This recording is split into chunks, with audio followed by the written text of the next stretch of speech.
Welcome back to the Music in Our Homeschool podcast. I'm so excited to have my good friend Kathryn Brunner with me today. She is a fellow music educator and homeschool mom, and I'm your host, Gena Mayo. One thing that Kathryn and I have in common is that we are both early childhood music and movement education certified with Music Garden. And I've taught Music Garden almost every single year since 1998. And I know that Kathryn does a lot with that program too. But one thing I don't do is piano. I do not teach piano lessons. I never have. And so I would love for Kathryn to talk to us about her philosophy of piano education and anything else you'd like to share with us today. If you are a homeschooler looking for ways to easily and affordably include a quality music education in your homeschool, you've come to the right place. This is the Music in Our Homeschool Podcast. I'm Gena Mayo, homeschooling mom of 8 and music teacher for over 30 years. Absolutely. Well, thank you, Gena, for having me. It's such a pleasure. I know we've known each other for a number of years now and gotten to just see how our joy and love of music is able to help so many families, so many homeschool families in particular, because it's a really unique part of educating our children is the music education side. And I know sometimes parents can feel not ill-equipped to really bring music education into their home. And so any kinds of resources that we can provide, I feel like that's my mission. I know that's your mission as well, is to make it easier for parents to say, hey, you know what? I've got this. I can do this. And I'm just going to follow these steps, and I know that this is going to be a great program for my kids. And so that's the joy of being a part of what you're doing, Music in Our Homeschool, and what I'm doing at Music at Home is to bring the joy of music education into homes and make it accessible. So I love that. But yes, I have taught Music Garden for many, many years. I think I got my license and certification in Music Garden in 2005, and also started teaching their piano program in my local piano studio along with their early childhood music. And also along the way, really got involved with Dr. Edwin Gordon's music learning theory, because Music Garden actually uses a lot of Gordon's learning theory. And so as I got into teaching piano and I finished, kids that finished the 3-year Music Garden program in my studio, they need to go on to something else. And so, well, what is that something else? And well, if you've started learning music through what we call audiation, the ability to think in music and understand in music, which is how everything in Music Garden trains kids from the ground up, then you need somewhere to go after you finish just a beginning piano program with that same track that helps you to learn music, sound before sight, and then get into true music literacy. So the way I teach piano is through audiation. So if we're having a conversation right now, right? So you're not sitting there dissecting, well, what letters am I using to create these words, right? Because as we're communicating, we're using words and sentences and phrases. And as we help our children think musically, we can't be focused in on single notes and single rhythmic values all the time. Otherwise, kids get stuck figuring out, well, how do I put all these pieces together? Similar to, trying to decode what we're saying in individual letters. And so music learning theory and an audiation-based piano method really helps students hear rhythm patterns, hear tonal patterns that identify certain pieces of music. And that's what makes the music come alive to us. It's not the individual notes of the music, but it's the patterns. So it's pattern-based instruction. It's instruction that then guides our understanding of how to put those patterns at the piano and make sense of them, both rhythmically, tonally, and harmonically. So that's just kind of a quick recap. I love it.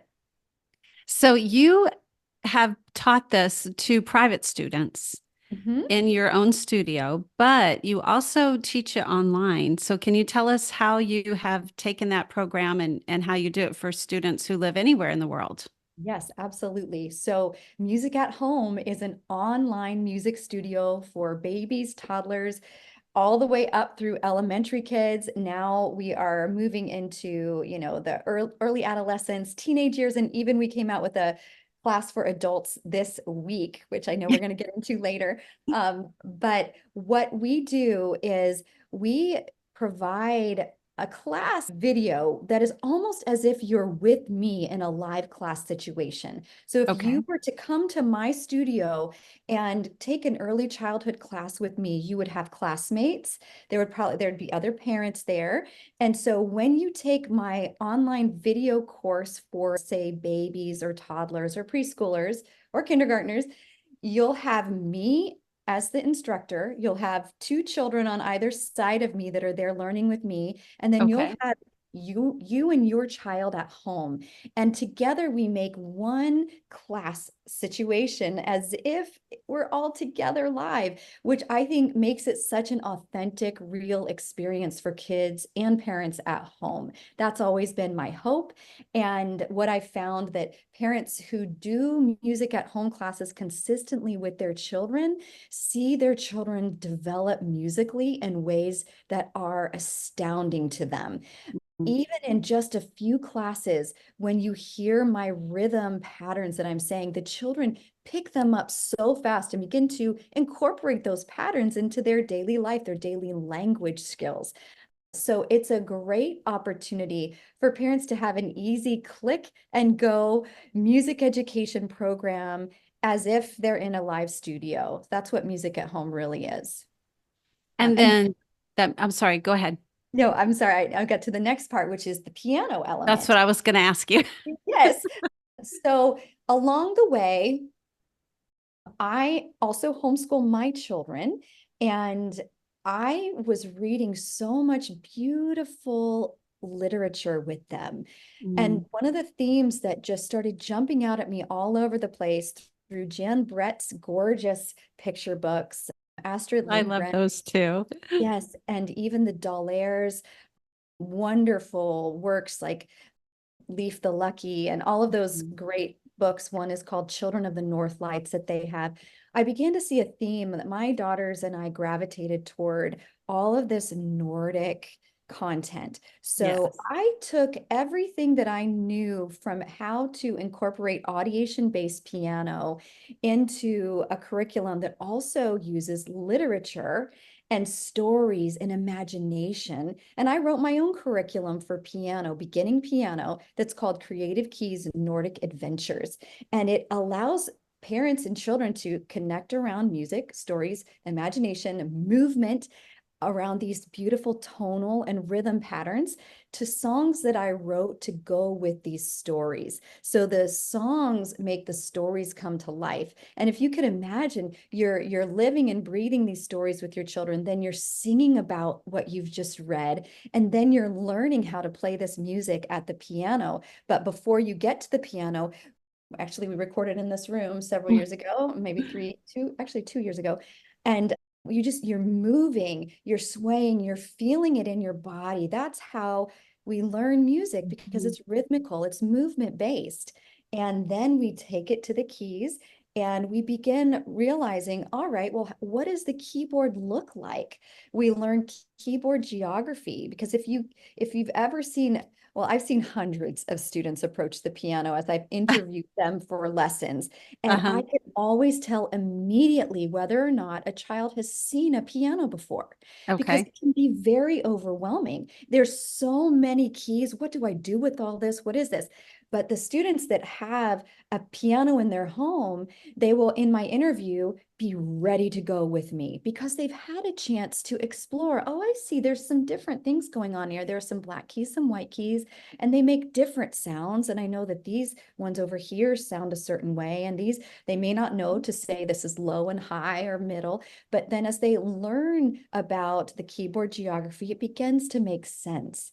And they can play simple songs right away. And not only that, in my program, they can begin to compose their own music instantly because of the pattern vocabulary that we're developing. And so what I found is children that go through Creative Keys Nordic Adventures have a robust sense of audiation. And it's a new word maybe to some people, but it's just what we do with music. It's how we think about music. Hmm. And so that's what I love to see is the concepts come alive, the piano comes alive.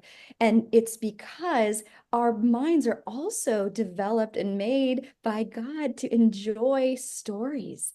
And when you can bring stories and music together, and then you put it with something that's kind of tricky and complex to learn, then you have a beautiful combination that even when it's hard, you want to stick with it because that imaginative element is there. And that's what I find undergirding my type of instruction. I love that imaginative element for young children.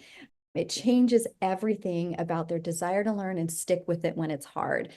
So that's what Creative Keys Nordic Adventures is. It also comes with 2 practice books. So you have two tangible resources. Each one is 100 pages, but don't be Okay. intimidated. It has daily practice steps where you follow step by step by step. What do I do? And if you can't get through all the daily practice steps in one day, that's totally fine. You just pick up where you left off. A lot of us in homeschooling like the loop scheduling. It's like, Mhm. okay, well, what's next? And you just kind Right. of keep working through it. And you don't have to go at anyone else's pace but your own pace. And I think that's the beauty of a type of program like this. We're empowering parents to involve their children in music education on their own schedule in a way that works for them at their own pace.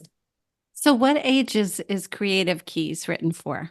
The Creative Nordic Yes, Adventures. Nordic Adventures is written for ages 5 to 10. Uh, Okay.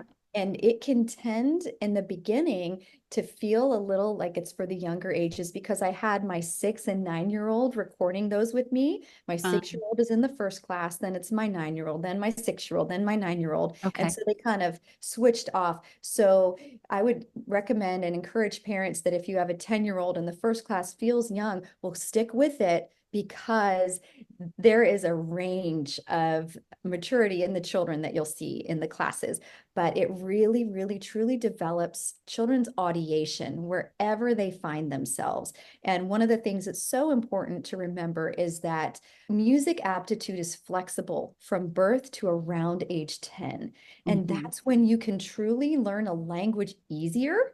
You can learn music audiation much easier. And that's why this beginning course for kids up to age 10, it's really important to have them take this course before they're 11, as their Mhm. audiation and their music aptitude is still really flexible. Of course, all of us can move into music achievement in any time of our lives.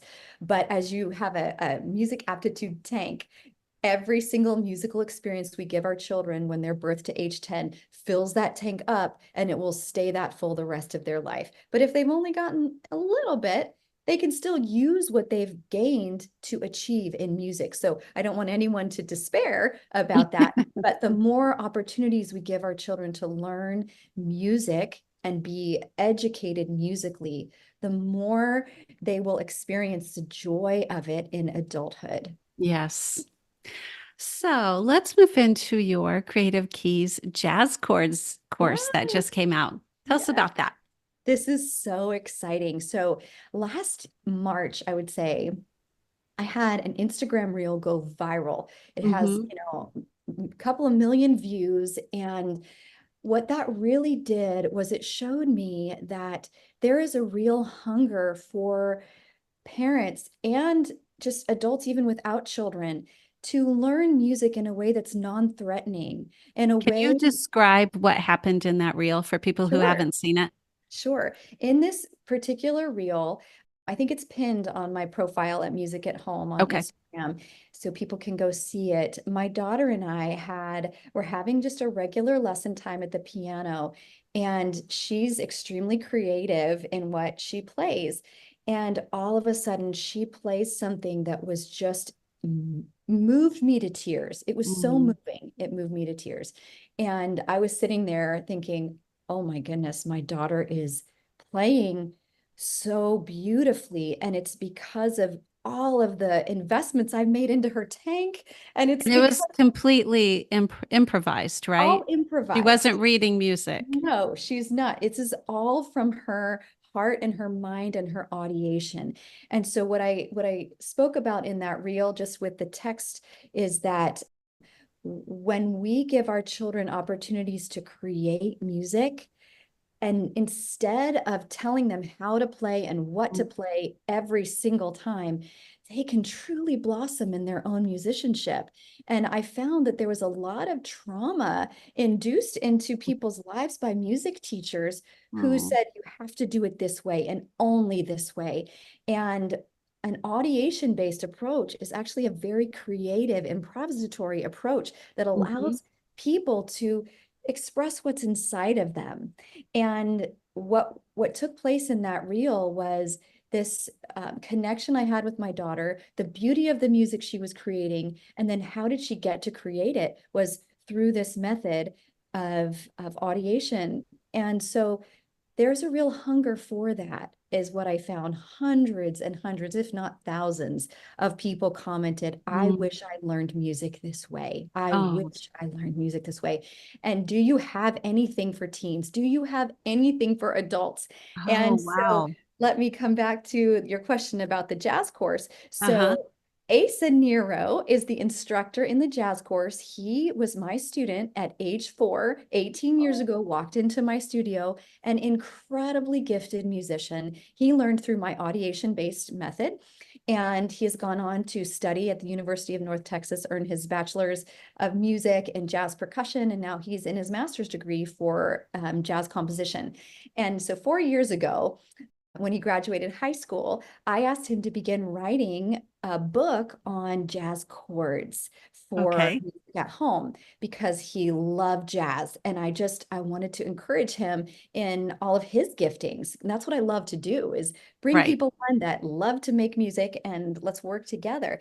And so he did that. And when this happened, with the viral reel in March, I said, you know what? I know the perfect person who can make a course for teens and adults and have it ready right away with tons of substance. So Asa wrote his own jazz tunes for this course. Oh, There so are 6 fun. great tunes that are based off of all types of jazz from New York, from New Orleans, just from all over geographical regions. He brought in the sweet sounds of those jazz influences.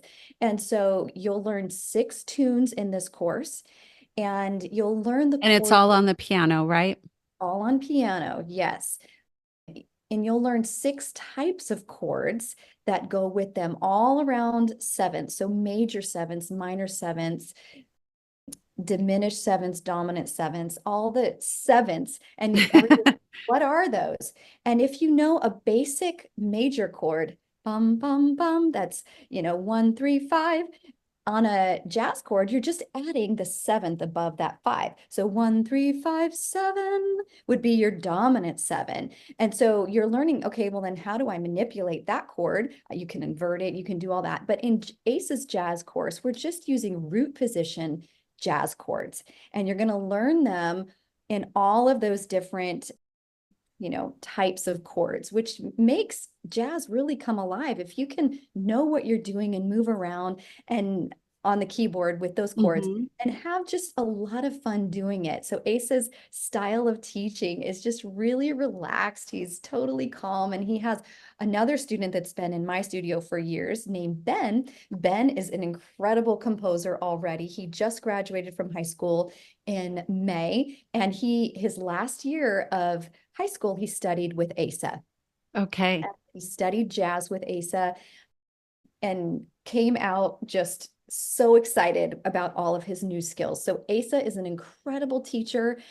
If the neat thing about this course is it keeps on giving, right? So any class that you take, if you were to take a live lesson with Asa, for example, and just to talk about the cost of it for a second, a live course, you're paying, depending on where you are in the country. If you were taking a live lesson in my studio, I didn't really quite do the math ahead of time, but it's probably about, $50 for a 30-minute lesson is kind of the Hmm. going rate in around Northern Virginia where I live.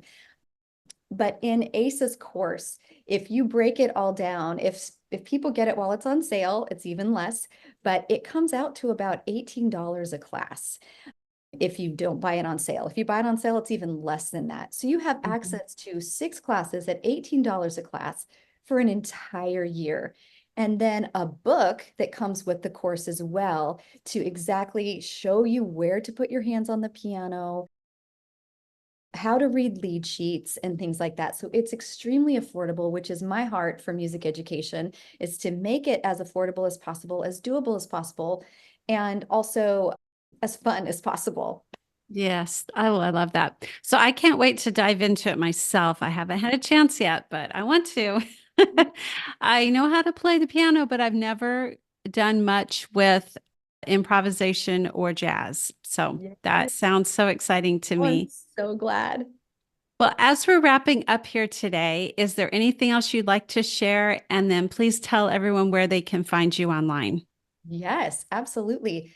So I would just say to parents of small children, involve them in as many musical experiences as possible. Mhm. Music education is powerful, and what children can learn academically through the creative pathways that are made through music education is off the charts. So if Mhm. you have a musical child, put the songs they love on repeat, because Yeah. what's happening is you're like drawing with a pencil across a brain pathway. Every time they hear that same song again and again, that pathway gets stronger and stronger and stronger. Mhm. And they're, whether you can't see what's going on in their minds, but they're making musical connections, whether consciously, unconsciously, or subconsciously. That's how powerful music is. So I would say keep music going in your home, get structured music education, Mhm. however possible, and stay the course. Never give up, because kids want to stop what's hard, but we would never let them stop learning math. We would never let them stop learning the other subjects that they need to learn in school. And I believe so strongly that music education is more powerful of a learning tool than any of the subjects we learn in school, although it must come with love and care Yes, alongside of it. So that's what I would leave you with today. that's beautiful. And where can my listeners find you online? So our website is mymusicathome.com, and the end of music has a K. So you Mhm. can find that there, and then follow me on Instagram at Music at Home. And again, it's MUSIKATHOME. And there's a lot going on over there on Instagram. So I'd love to have everybody Your come see. reels are very fun. Oh, thank you. I'm having a lot of fun making it. And I've only really been on Instagram for about a year and a half. But what I've found is that there's a really beautiful community of people that Mhm. use Instagram regularly and are very curious about how they can grow and deepen their skills. And I love that. So that's a Yeah, lot of fun. beautiful. Thank you so much, Kathryn. And I will definitely share all the links for everything she's mentioned today. Thank you all for being here with us. And until next time, keep the music alive. Bye.